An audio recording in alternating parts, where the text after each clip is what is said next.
ध्यान में बैठे बैठे अचानक भ्रकुटी पर हल्की सी फुदकन महसूस हुई। क्या ये सिर्फ नसों की हलचल है या आपकी तीसरी आंख दे रही है जागरण की पहली दस्तक? आइए जानते हैं भ्रकुटी फुदकने का रहस्य जो आपके भीतर सोई हुई चेतना को जगाने वाला है। मैं रेकी ग्रैंड मास्टर विकास बिहानिया इस वीडियो के माध्यम से आपके अध्यात्म सफर में जो आप ध्यान, सुमरन, मेडिटेशन, प्राणायाम कर रहे हैं उसके माध्यम से जो भ्रकुटी के ऊपर आपकी फुदकन होती है वो आपके जीवन का असली रहस्य क्या है। भ्रकुटी यानी दोनों भावों के बीच का स्थान, यही है आज्ञा चक्र का केंद्र। इसे तीसरी आंख भी कहा जाता है जो अंतर ज्ञान, ध्यान, आत्मा के उच्चतम अनुभव का द्वार है। जब ध्यान साधना के दौरान ये हल्की फुदकन, स्पंदन, कंपन शुरू होते हैं, यह कोई साधारण शारीरिक प्रक्रिया नहीं होती बल्कि चेतना की परतें खुलने की निशानी है। जब आप निरंतर सुमरन, मंत्र जाप, प्राणायाम करते हैं तो आपके मूलाधार चक्र के अंदर मौजूद सुषुप्त अवस्था में जो ऊर्जा होती है वो ऊपर उठने लगती है। मूलाधार, स्वाधिष्ठान, मणिपुर, अनहद, विशुद्धि, आज्ञा और सहस्त्रार चक्र तक ये ऊर्जा जाती है। और आज्ञा चक्र हमारा छठा द्वार है।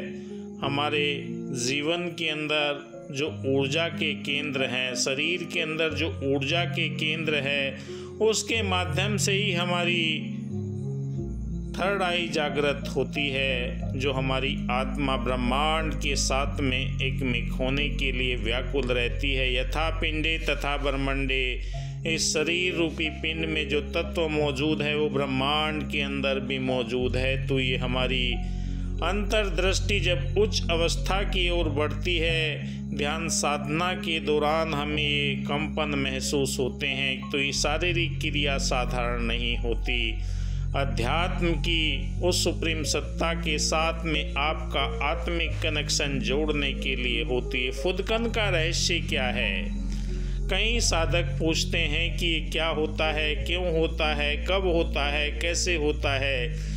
10 मिनट के वीडियो के अंदर इतना सब कुछ बताना बहुत मुश्किल हो जाता है, फिर भी हमारा प्रयास रहता है हम टॉपिक के अनुसार अपनी बात को रखें जिससे साधकों की समझ में आ सके। यह संकेत है कि आपकी ऊर्जा निचले चक्र से उठकर आपके आज्ञा चक्र तक पहुंचना शुरू कर रही है। तीसरी आंख सक्रिय हो रही है जो मस्तिष्क को सूक्ष्म ऊर्जा की लहरें मिल रही है। यह फुदकन भीतर के नए द्वार खोलने की दस्तक होती है। आपको क्या क्या लक्षण नज़र आएंगे, क्या क्या सिम्टम नज़र आएंगे? ध्यान के दौरान बीच बीच में हल्का सा खिंचाव, धड़कन जैसी महसूस होगी, फुदकन जैसी महसूस होगी, गर्माहट भी महसूस होगा, कुछ वहाँ से स्राव सा भी होता हुआ महसूस होगा। कभी कभी आंखों के सामने नीली, सफ़ेद और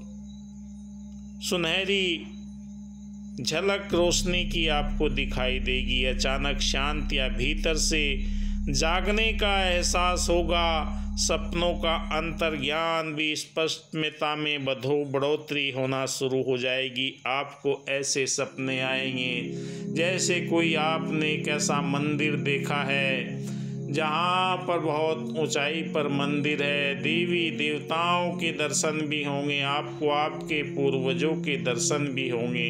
क्योंकि ध्यान की गहरी अवस्था में जब आप विचार शून्य होते चले जाते हैं तो आपके जीवन के अंदर ये ऊर्जा का केंद्र प्रबल होने लगता है और आपके सपने भी अलग तरह के होने लगते हैं। आध्यात्मिक जागृति, भ्रकुटी की फुदकन कोई डरने की चीज़ नहीं है। यह संकेत है कि आप गहरे ध्यान में प्रवेश कर रहे हैं। तीसरी आंख के दरवाजे पर ऊर्जा दस्तक दे रही है। आत्मा आपको भीतर की दुनिया में ले जा रही है।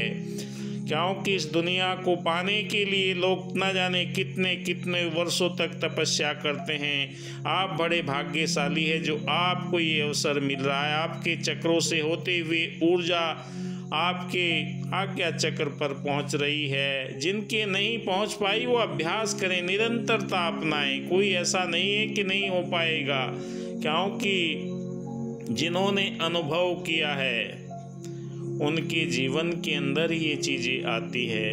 कई एक साधक ऐसे हैं कि मुझे कुछ नहीं होता, क्योंकि जब हम सारा मन संसार में बसा कर रखते हैं तो ध्यान में हमारा एकाग्रता नहीं हो पाती। जैसे कश्ती पानी में मीलों दूर चली जाती है, जब कश्ती में पानी आ जाता है तो वो डूबने लगती है। जब हम संसार को मन में बसा कर रखते हैं तो अध्यात्म से हम दूर चले जाते हैं। तीसरी आँख के दरवाजे पर ऊर्जा की दस्तक आत्मा को आपको भीतर की दुनिया में ले जाने की तैयारी है। क्या करें? इस अनुभव को स्वीकार करें, उसे रोके नहीं। जो हो रहा है बहने दे इस ऊर्जा को। ध्यान के समय भ्रकुटी पर हल्का फोकस रखें, मगर दबाव न डालें, खिंचाव न डालें। गहरी और सहज सांसों को आप आते हुए देख सकते हैं, जाते हुए देख सकते हैं। प्रवाहित होने दे।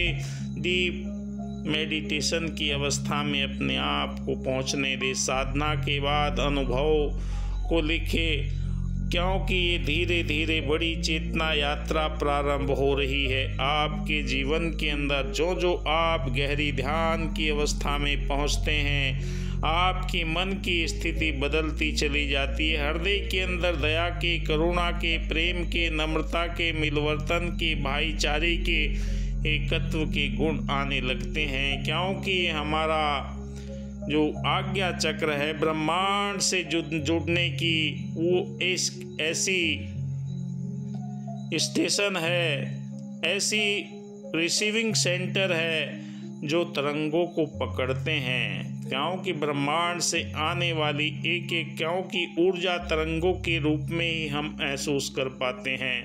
तरंगों के रूप में ही ऊर्जा हमारे शरीर के अंदर प्रवाहित होती है, क्योंकि ऊर्जा कभी मिटती नहीं है, वो दूसरे रूप में कन्वर्ट होती चली जाती है। इसलिए ब्रह्मांड की दिव्य संकेत या ऊर्जा जो भी आते हैं वो हमें स्पंदन के रूप में, कंपन के रूप में आपके जीवन के अंदर वो ठंडक लेकर आती है, शीतलता लेकर आती है, प्रेम दया करुणा के भाव लेकर आती है। तो जब भी आपकी भ्रकुटी में हल्की सी फुदकन उठे, समझ लीजिए कि आपकी तीसरी आंख जाग रही है।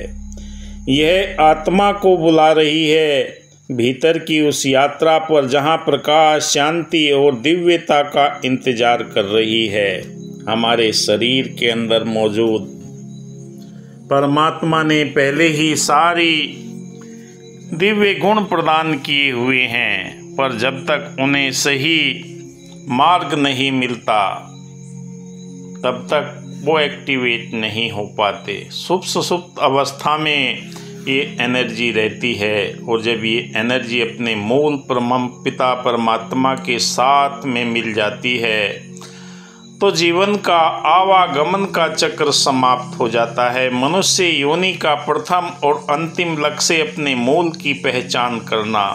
समय रहते हुए इस चीज़ को जाना जा सकता है, क्योंकि मनुष्य योनि ही वो श्रेष्ठ योनि है जो कर्म के द्वारा प्राप्त की जाती है। बाकी दूसरी योनियाँ भोग योनि हैं। ग्रंथों के अंदर प्रमाण 84 लाख योनियों का है। मनुष्य ही एक ऐसा जीव है जो अपने कर्म को निद्रा, भोजन, भोग व नर पशु एक समान। ज्ञान अधिक है नरन में, ज्ञान बिना पशु जान। आदमी के बच्चे को नदी में छोड़ दिया जाए तो डूब जाता है, जानवर का बच्चा तैरकर बाहर निकल जाता है, क्योंकि बचपन से ही बच्चों को सिखाया जाता है उठना, बैठना, चलना फिरना, खाना पीना, बोलना। ऐसे ही ये आध्यात्मिक यात्रा है। जब तक आपको कोई बताने वाला नहीं मिलेगा, अपने आप अगर आप करेंगे तो डर जाएंगे। इसलिए मार्गदर्शक की आवश्यकता होती है। अध्यात्म के अंदर कई लोगों के प्रश्न आते हैं कि हम बिना गुरु के भी कर सकते हैं। बिना गुरु के अगर करेंगे तो डरावनी स्थिति जब आएगी तो आप डर जाएंगे, भयभीत हो जाएंगे। उन सब चीज़ों से बचाने के लिए गुरु का ब्रह्म ऊर्जा का कवच जरूरी है। आप देख रहे हैं मेरा यूट्यूब चैनल विकास बिहानिया।